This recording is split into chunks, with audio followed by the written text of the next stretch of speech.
சரித்திரம் சொல்லும். ஒலிபெருக்கிகள் அனைவருக்கும் அன்பு வணக்கம். இந்த நிகழ்ச்சி நாம பார்க்க போறது சினிமா ஒரு மோசமான கலாச்சார சீரழிவை முன்னெடுத்து சென்று கொண்டிருக்கிறது அப்படிங்கிறத பற்றி தான் இந்த வீடியோவில் நம்ம பார்க்க போறோம். அந்த கலாச்சாரம் என்பது ஆண் விபச்சார கலாச்சாரம். விபச்சாரம் என்பது ஆதி தொழில்.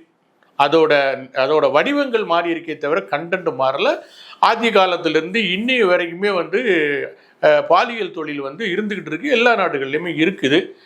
இது ஒன்றும் அதே மாதிரி, அதாவது பொதுவாக பாலியல் தொழில் என்பது பாலியல் தேவைக்காக ஒரு ஆண் பெண்ணுக்கு பணம் கொடுத்து தனது தேவையை பூர்த்தி செய்து கொள்வது அப்படிங்கிறதா பாலியல் தொழிலோட அடிப்படை விதி. ஆனால் இதில் ஒரு மாற்று விதி என்னன்னா, பெண்கள் தங்களுடைய பாலியல் தேவைகளை பூர்த்தி செய்வதற்காக ஆண்களுக்கு பணம் கொடுப்பது என்பதுதான் ஆண் விபச்சாரம், ஆண் பாலியல் தொழில் அப்படின்னு நம்ம சொல்றோம். இதுவும் ஒன்றும் நேற்று முளைச்சதில்லை. இதுவும் ஆதி காலத்திலிருந்து இருக்கிற ஒரு விஷயம்தான். பழைய கிரேக்க ரோமன் கலாச்சாரத்தில் இந்த தொழில் ரொம்ப அமோகமாகவே நடந்திருக்கு. அதற்கான வரலாற்று குறிப்புகள் இருக்கு. அப்புறம் பழைய ஏற்பாடுலையும் ஆண் விபச்சாரிகளை பற்றிய குறிப்புகள் இருக்கு. இது ஒன்றும் புதுசு இல்லை. அதே மாதிரி இந்தியாவில் மன்னர்கள் 1000 மனைவிகளை அந்தப்புறத்தில் வைத்திருக்கிற மன்னர்கள் ஒரே ஆண் 1000 பெண்களை எப்படி பாலியல் தேவைகளை பூர்த்தி செய்ய முடியும்? அதற்காக மன்னர்களே பாலியல் விபச்சாரிகளை அந்தப்புறத்தில் வைத்திருப்பதான தகவல்களும் உண்டு. அது பற்றிய கதைகளும் உண்டு. அதே மாதிரி வழிபாட்டு தலங்களில் இருக்கிற சிற்பங்கள், ஓவியங்கள், நான் எந்த மதத்தோட வழிபாட்டு தலங்கள் சொல்ல மாட்டேன், பொதுவாக வழிபாட்டு தலங்களில் இருக்கிற பல சிற்பங்கள், ஓவியங்கள், இது எல்லாமே ஆண் விபச்சாரிகளை பற்றிய குறிப்புகளோடு காணப்படுது. அதாவது எழுத்து வடிவிலான குறிப்புகளும் இருக்குது. ஸோ இது ஒன்றும் புதுசு இல்லை. ஆனால் பெண் பாலியல் தொழிலை விட இது ரொம்ப சதவிகிதம் குறைவு. அது 100னா இது 2, அந்த அளவுக்கு தான் ஆரம்ப காலகட்டத்திலேருந்து இப்போ வரைக்கும் வந்திருக்கு. ஆனால் இன்னைக்கு சமூக வலைத்தளங்களோட வளர்ச்சி, ஆன்லைனோட வளர்ச்சி என்ன ஆச்சுன்னா, இந்த ஆண் பாலியல் தொழிலை பரவலாக்கிக்கிட்டு வந்துகிட்டு இருக்கு.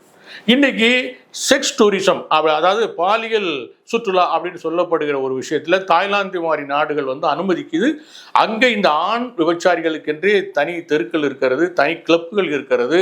இதெல்லாமே இருக்கு. சில நாடுகளில், சில மேற்கத்திய நாடுகள்லையுமே இருக்கு. அதை அவங்க அங்கீகரிச்சும் வச்சிருக்கிறாங்க. ஆனால் இந்தியாவில் அது இல்லை. அது இல்லாமல் இருந்துச்சு. ஆனால் இந்த சமூக வலைத்தளங்களோட வளர்ச்சி, ஆன்லைன் வளர்ச்சி என்னாச்சுன்னா, அதை இங்கேயும் கொண்டு இறக்குமதி பண்ணிடுச்சு. இப்போ அதற்குன்னு தனி வெப்சைட்டு, அதற்குன்னு தனி ஆப்பு எல்லாமே வந்துருச்சு. இந்த ஆண் விபச்சார கல்ச்சர், விபச்சாரம் செய்பவர்களை பொதுவாக சிகோலஸ் அப்படின்னு சொல்லி அழைக்கிறாங்க. இன்னும் கொஞ்சம் பேர் கால்பாய் அப்படின்னு சொல்லி அழைக்கிறாங்க. இது வேகமாக வளர்ந்துக்கிட்டு இருக்கு. குறிப்பாக தமிழ்நாட்டிலேயே இது கால் ஊன்றி பல வருஷமாச்சு.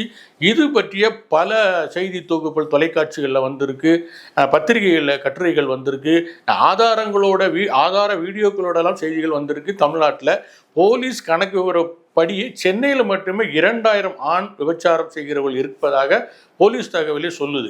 ஸோ இந்த மாதிரியான ஒரு ஆபத்தான கலாச்சாரத்தை நோக்கி, ஒரு சமூக சீரழிவை நோக்கி நம்ம சமூகம் சென்று கொண்டு இருக்கும்போது, அதை வளர்த்தெடுக்கும் விதமாக, அதை ஊக்கப்படுத்தும் விதமாக, அதை தெரியாதவர்களுக்கும் தெரியப்படுத்தும் விதமாக திரைப்படங்கள் வர ஆரம்பிச்சிருக்கு. இது ரொம்ப ஆபத்தான விஷயம். அதைத்தான் நம்ம இந்த வீடியோவில் பேச போகிறோம். கொஞ்ச நாளைக்கு முன்னாடி, சில மாதத்துக்கு முன்னாடி ஹாட்ஸ்பாட் அப்படின்னு ஒரு படம் தமிழில் வந்துச்சு. இந்த படத்தில் 3 வெவ்வேறு காதல் கதைகள் சொல்லப்பட்டது. அதில் ஒரு காதல் கதை இந்த ஆண் விபச்சாரியை பற்றிய கதை. அது என்னன்னா, ஜனனி ஐயர் ஒரு ஜோடி. ஜனனி ஐயர் ஒரு ஐடியில் வேலை செய்கிற பொண்ணு. அவங்க ஒரு பையனை காதலிக்கிறாங்க. நீ நல்லா சம்பாதிக்கிறா, அப்போ தாண்டா உன்னை கல்யாணம் பண்ணுவேன்னு இந்த அம்மா சொல்லுது. அவர் ஐடி ஃபீல்டில் வேலை செய்கிறாரு. திடீர்னு அவருக்கு வேலை போயிடுது. அது வேலை போகிறதுக்கான காரணம் ரொம்ப மோசமான காரணம். அது படம் பார்த்தவங்களுக்கு தெரியும். அது வேலை போயிடுதா. வேலை போன உடனே அவர் என்ன பண்ணுறாரு, என்னடா செய்கிறது, எப்படியாவது பணம் சம்பாதிக்கணுமே அப்படின்னு யோசிக்கும்போது இந்த ஆண் விபச்சாரியாக மாறுறாரு. அதில் நிறைய பணம் சம்பாதிக்கிறாரு. அது ஒரு கட்டத்தில் காதலிக்கு தெரிஞ்ச உடனே அவன் ஒன்னே மாதிரியே நானும் போனால் நீ ஒத்துக்குவியா அப்படின்னு கேட்குறதோட அந்த கதை முடியும். அதாவது ஆண் செய்தால் தப்பு இல்லை, பெண் செய்தால் தப்பா அப்படிங்கிற மாதிரியான கேள்வியோட அந்த கதை முடிஞ்சுது. நான் என்ன சொல்ல வரேன்னா, காதலை பற்றி சொல்வதற்கு எத்தனையோ விஷயங்கள் இருக்கும்போது இந்த விஷயத்த அந்த டைரக்டர் கையில் எடுத்ததுக்கு காரணம் என்னன்னா, புதுசாக எதையாவது சொல்லணுங்கிறதுக்காக இல்லை, இதன் மூலம் அந்த படத்துக்கு ஒரு கவன ஈர்ப்பை கொண்டு வர்றதுக்காக இந்த ஒரு கலாச்சாரத்தை தமிழ் படத்தில் முதல்ல வந்து அவர் கொண்டு வந்திருக்காரு. இதற்கு முன்னாடி சில படங்களில் காமெடியாக ஒரு சில காட்சிகள் வந்துட்டு போயிருக்கு, சீரியஸாக ஒரு சில காட்சிகள் வந்துட்டு போயிருக்கு. ஆனால் அது வந்ததும் தெரியாது, போனதும் தெரியாது, ஒரு ஜாலியாக போயிடுச்சு. ஆனால் முதல்ல தமிழ் சினிமாவில் இந்த ஆண் விபச்சார கலாச்சாரத்தை முதல்ல உள்ள கொண்டு வந்தது ஹாட்ஸ்பாட்ங்கிற படம். இப்போ அதை விட ஆபத்தா ஒரு தொலைக்காட்சி தொடர் வந்திருக்கு, நெட்ஃபிளிக்ஸில் வெளியாயிருக்குது. திரிபுவன் மிஸ்ரா CA டாப்பர் அப்படிங்கிறது அந்த தொடரோட பேர். அதில் அந்த தொடரோட கதை என்னன்னா, நம்ம பல வருடங்களுக்கு முன்னாடி அரங்கேற்றம்னு ஒரு படம் K. பாலச்சந்தர் எடுத்திருந்தார். அந்த படத்தில் என்னன்னா, குடும்பத்தை காப்பாற்றுறதுக்கு அந்த குடும்பத்தை சேர்ந்த ஒரு பெண் பாலியல் தொழிலுக்கு தள்ளப்படுவாள், பாலியல் தொழில் செய்வாள்னு வச்சுங்களேன். அது அந்த படத்தோட கதை. அந்த கதையை அப்படியே திருப்பி போட்டிங்கன்னா இந்த திரிபுவன் மிஸ்ராவோட கதை என்னன்னா, குடும்பத்துக்காக ஒரு ஆண் விபச்சாரியாக மாறுகிறார் அப்படிங்கிறத இந்த படத்தோட ஒன்லைன். கதைப்படி பார்த்தீங்கன்னா என்னன்னா, திரிபுவன் மிஸ்ரா வந்து ஒரு CA டாப்பர், சார்ட்டர்ட் அக்கௌண்ட் இல்லை வந்து ரொம்ப டாப் ரேங்கில் வந்த ஒரு மனுஷன். அவர் வந்து ஒரு கவர்மெண்ட் அலுவலகத்தில் ஒரு நல்ல பொறுப்பில் இருக்கார். அது குறைவான சம்பளம் தான், நல்ல பொறுப்பில் இருக்கார். அப்போ வந்து அவர் ரொம்ப நேர்மையானவர், எந்த தப்பும் பண்ண மாட்டார், தவறுதலாக எந்த கையெழுத்தும் போட மாட்டார், ரொம்ப நேர்மையாக வாழணும்னு நினைக்கிற ஒரு மனுஷன். ஆனால் அவர் குடும்பத்தில் பார்த்தீங்கன்னா ஏகப்பட்ட கஷ்டம். கிராமத்தில் அவங்க அப்பா அம்மா முதியவர்கள் இருப்பாங்க, இவர் தான் மாதம் பணம் அனுப்பணும், பிள்ளைங்களை ஒரு பெரிய ஸ்கூலில் சேர்த்து படிக்க வைப்பார், அதுக்கு இவருக்கு ஃபீஸ் கட்டணும், 1008 பிரச்சனைகள் அவருக்கு, இந்த பண பிரச்சனைகள் வந்து அவரை நெருக்குது. இந்த நேரத்தில் ஒரு பில்டர்ஸ் கம்பெனி வந்து அவர்கிட்ட நீ ஒரே ஒரு ஃபைலில் ஒரே ஒரு கையெழுத்து போட்டு 50 லட்சம் தர்றேன்னு சொல்கிறாங்க. அதையும் கூட வேணாம், நான் நேர்மையாக தான் இருப்பேன்னு வந்து என்ன பண்ணுறாரு, அந்த இதையும் செய்ய மாட்டேங்கிறாரு. சரி, அப்போ என்னடா செய்கிறது, ஒரு மாற்று தொழில் செய்யணும், இந்த கவர்மெண்ட் சம்பளத்தை மட்டும் நம்பி நம்ம இருக்க முடியாது அப்படின்னு சொல்லிட்டு அவர் யோசிச்சுட்டு இருக்கும்போது நண்பர்கள்ட்ட கடன் கேட்கலான்னு சொல்லிட்டு ஒரு கிளப்புக்கு போகிறார். நண்பர்கள் பார்ட்டி பண்ணிக்கிட்டு இருக்கிற ஒரு கிளப்புக்கு போய் நண்பர்கள்ட்ட பணம் கேட்கறதுக்கு போகிறாரு, பழைய நண்பர்கள்ட்ட. அவங்க அப்படியே பேசிகிட்டே இருக்கும்போது இவர்கிட்ட ஒரு விஷயத்த சொல்கிறாங்கப்பா, நீ வீட்டில் குடும்பத்தில் ரொம்ப கடந்து கஷ்டப்பட்டுட்டு இருக்க, இன்னைக்கு ஒரு நாள் ஜாலியாருன்னு அவங்க ஏற்கனவே ஏற்பாடு செய்து வச்சிருந்த ஒரு பாலியல் தொழிலாளி கூட இவரை விட்டுட்டு போயிடுறாங்க. இப்போ அவர் அந்த தனி ரூமில் அந்த பாலியல் தொழிலாளியோடு இருக்கிறாரு. இவருக்கு வந்து மனைவியை தவிர இன்னொரு பெண்ணை தொடாத ஒரு மனுஷன் ஒரு பாலியல் தொழிலாளியோடு இருக்கும்போது சும்மா அவர்கிட்ட பேசாம, அவங்க நண்பர்களுக்காக நாங்கள் உட்காந்துருக்கேன், அவங்க உனக்கு பணம் கொடுத்துருவாங்க, ஆனால் நான் உன்னை தொட மாட்டேன் அப்படின்னு சொல்லி பேசிகிட்டு இருக்கும்போது அவர் கேட்குறாரு, உனக்கு என்னமோ வருமானம் அப்படின்னு சும்மா ஜாலியாக கேட்கும்போது அந்த அம்மா என்ன சொல்லுதுன்னா, நான் வந்து 1 மணி நேரத்துக்கு 10,000 ரூபா வாங்குறேன், ஒரு நாளைக்கு 50,000 1 லட்சம் வரைக்கும் சம்பாதிப்பேன் அப்படின்னு சொன்னதோடு விட்டுருந்தா பரவாயில்ல. கடைசியாக ஒரு வார்த்தை சொல்லும், இப்போ எங்களுக்கு போட்டியா ஆம்பளைங்களும் வந்துட்டாங்க அப்படின்னு ஒரு வார்த்தையை சொல்லுவோம். இது அவர் மண்டையில் கிளிக் ஆகும்.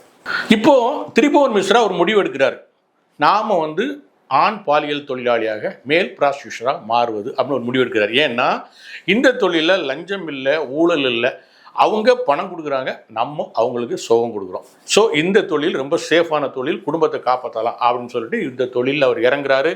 ஆன்லைனில் போய் அது எப்படி செய்கிறதுன்னு தெரிஞ்சுக்கிறாரு. அது ஏற்கனவே செய்துக்கிட்டு இருக்கிற ஆளுகளை அணுகி அவங்கக்கிட்ட டிப்ஸ் வாங்கிக்கிறாரு. இப்படி முழுக்க அந்த தொழிலில் இறங்குறாரு. விதவிதமான பெண்களை சந்திக்கிறாரு, அவங்களுக்கு சர்வீஸ் பண்ணுறாரு. அதன் மூலம் அவர் வாழ்க்கையில் பணம் கொட்டுன்னு கொட்டுது. குடும்பம் ஜாலியாக இருக்குது, சந்தோஷமாக இருக்குது. ஆனால் குடும்பத்தில் உள்ள யாருக்குமே இவர் இந்த வேலை தான் பண்ணுறாருங்கிறது தெரியாது. இப்படியே போகும்போது இந்த கதையில் ஒரு சின்ன திருப்பம் வருது. என்னென்னா, அந்த ஊர்லேயே கூலிப்படை நடத்துகிற ஒரு பயங்கரமான வில்லனோட மனைவி இவர்கிட்ட ரெகுலர் கஸ்டமராக மாறுறாங்க. இந்த விஷயம் அந்த வில்லனுக்கு தெரிஞ்சு போகுது. அதுக்கப்புறம் என்ன நடக்குது அப்படிங்கிறது தான் இந்த தொடரோட கதை. இப்போ நான் சொன்னது வரைக்குமே இந்த ஆண் ப்ராஸ்டியூஷன் சம்மந்தமாக வரும். இதுக்கப்புறம் வர்ற கதை அந்த வில்லனுக்கும் இவருக்குமான மோதல், அதுலேருந்து இவர் எப்படி தப்பிக்கிறாரு அப்படிங்கிற மாதிரி போய் முடியும். இந்த கதையை கேட்கும்போதே இந்த தொடரில் என்னென்ன மாதிரியான காட்சிகள்லாம் இருக்கும் அப்படின்னு உங்கள் கற்பனையில் ஓடும். நிச்சயமாக அது மாதிரி காட்சிகள் நிறையா இருக்குது. சீனுக்கு சீன் காட்சி இருக்குது. அதனால் இந்த தொடர்ந்து எந்த காரணத்தை கொண்டும் குழந்தைகளோடு பார்க்கக்கூடாது. இன்னும் கேட்டால் ஆனால் பெண்களோடையே பார்க்காதீங்க அப்படின்னு சொல்லுவேன். சரி, இது வந்து ஒரு அடல்ட் கண்டென்ட் காமெடி கதை அப்படின்னு சொல்லிட்டு ஒதுங்கிட்டு போக முடியாது. இது வந்து ஓடிடி தானே வந்திருக்கு, இது வந்து சென்சார் போய் வரல.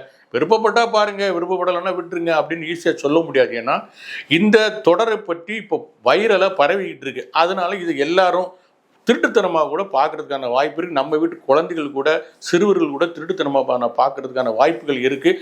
அப்படி இருக்கும்போது ஏதோ ஓரிடத்துல 1% எங்கேயோ இலைமறைக்காயாக நடந்துகிட்டு இருக்கிற ஒரு விஷயத்த இது பொதுத்தன்மையாக்கி இதை வந்து வெளிப்படையாக பகிரும்போது தெரியாதவங்களுக்கு தெரியப்படுத்தும் போது என்ன ஆகும்னா, நாளைக்கு வேலை இல்லாமல் இருக்கிற பல இளைஞர்கள் ஏன் நம்ம கொஞ்சம் ட்ரை பண்ணி பார்ப்போமே, இதில் என்ன நமக்கு நஷ்டம் வந்துட போகுது, கிடைச்சா போனோம் கிடைக்கலன்னா ஒன்றும் இல்லை அப்படின்னு சொல்லி இறங்குறதுக்கான வாய்ப்புகள் நிறைய இருக்குது.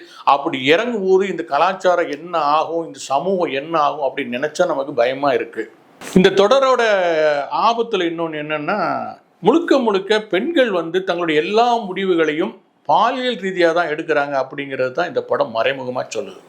அவங்களுக்கு தேவை இருந்தாலும் தேவை இல்லாவிட்டாலும் அவளுடைய எல்லா முடிவுகளும் பாலியல் தேவை அடிப்படையாக வச்சு தான் எடுக்கப்படுதுங்கிறத ரொம்ப மோசம். அதாவது பெண்களை வந்து மிக மிக இழிவாக தவறாக சித்தரித்து தான் இந்த படம் எடுத்திருக்காங்க. சரி பரவாயில்ல, இந்த தொடரில் வந்து எல்லாத்தையும் சரி இப்படிலாம் தவறுகள் நடக்குது அப்படின்னு சொல்லிட்டு கடைசியில் இது தப்பு, இதை செய்யாதீங்க, இதுக்கு ஒரு கலாச்சார சீரழிவு, இது நம்ம நாட்டுக்கு உகந்ததல்ல, இது நம்ம பெண்களை அவமானப்படுத்துகிற ஒரு விஷயம் அப்படின்னு ஏதாவது ஒரு மெசேஜ் சொல்லி முடிச்சிருந்தா கூட பரவாயில்ல. ஆனால் கடைசியில் சொல்லப்படுற கிளைமாக்ஸ் இந்த படத்தில் வர கண்டென்ட்டை விட மோசமான ஒரு கிளைமாக்ஸாக இருக்கும். இப்படி ஒரு மோசமான விதையை வந்து சினிமா விதைக்க ஆரம்பிச்சிருக்கு. தமிழ் சினிமாவில் ஹாட்ஸ்பாட் அப்படிங்கிற படம் விதைச்சிது, இப்போது இந்தியில் இந்த தொடர் விதைச்சிருக்கு. இது என்ன மாதிரி விஷயங்களெல்லாம் விளைவிக்க போகுது, இந்த சமூகம் எதை அறுவடை பண்ண போகுதுன்னு தெரியல, பயமாக இருக்குது. குறைந்தபட்சம் தமிழ் சினிமாவிலேயாவது இந்த கண்டென்ட்டை தொடர்றதில்லை அப்படின்னு நம்ம இயக்குநர்கள் நம்ம கதாசிரியர்கள் முடிவெடுத்தா அது இது சமூகத்துக்கு செய்கிற மிகப்பெரிய சேவையாக இருக்கும். அது செய்வாங்கன்னு நாம் நம்புவோம். நன்றி நேயர்களே, உண்மையை பேசுவோம், அதை உறக்க பேசுவோம். இந்த நிகழ்ச்சி உங்களுக்கு பிடிச்சிருந்தா லைக் பண்ணுங்கள், ஷேர் பண்ணுங்கள், சப்ஸ்கிரைப் பண்ணுங்கள். நன்றி, வணக்கம்.